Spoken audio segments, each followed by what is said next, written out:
the IRCTC scam. In the latest, we're learning Lalu Prasad Yadav and Rabri Devi have arrived at the Rouse Avenue Court. So that's the latest bit of breaking news update coming in as the court is all set to pronounce its order on framing of charges. Do remember, there's a set of important political developments that's set to take place right after the court pronouncing its order on framing of charges, because the all-important Mahagathbandhan meeting that will see discussions take place on seat sharing are set to take place in Delhi post this verdict. Going across to Anshul Singh, who joins us with more details.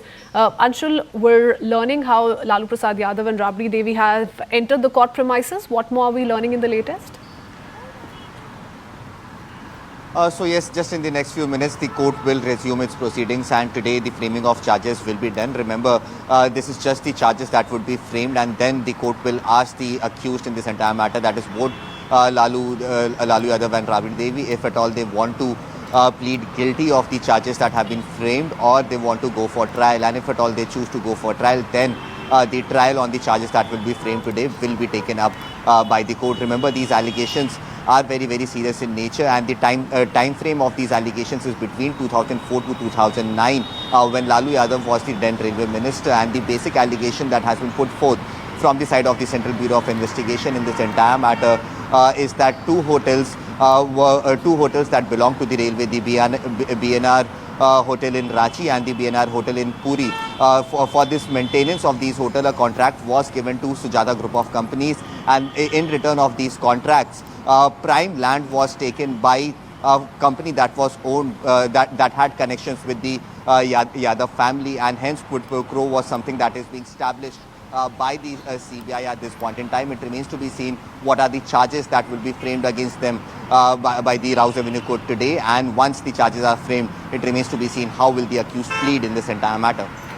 Okay, since a lot depends on how the court reads into all that's happened in terms of investigation so far, I do want to go across to Ananya Bhatnagar for more as well. Anshul, stay on with us. Ananya, what can we expect from the court? Of course, the court is going to frame the charges essentially today in the case, but this case dates back to 2004-2009, and a lot, politically speaking, also depends on what we hear from the court today. Well, absolutely. It would be, in fact, one of the key cases and one of the key charges against in fact, the Lalu family, especially the then Railways Minister, Mr. Lalu Prasad Yadav. The whole scam dates back to 2004 to 2009, when, in fact, Lalu Prasad Yadav was, in fact, the Railways Minister at that particular point of time. And the whole charge revolves around how, contracts for, in fact, the renovation for two hotels of the IRCTC, or the Indian Railways Catering and Tourism Corporation, had to be renovated. The charge of the Central Bureau of Investigation is that, these contracts were a kind of a quid pro quo, and there were, in fact, deals that were cracked as far as, granting these contracts are concerned. And now the arguments in charge were led by, in fact, Special Public Prosecutor D.P. Singh as far as things are concerned. And he had argued that, the Lalu family did allowed these contracts in way of a quid pro quo, and hence received a lot of profits from that as well.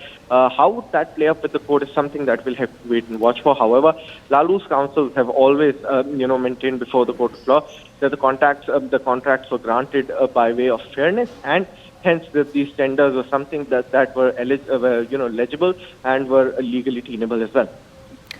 Okay, many thanks, Ananya, for joining us with all those details. We'll come back to you as and when we hear more from the court. That's an important announcement that will come in, or development that will take place. And do remember this amidst hectic meetings that have been ongoing in the run-up to Bihar elections 20.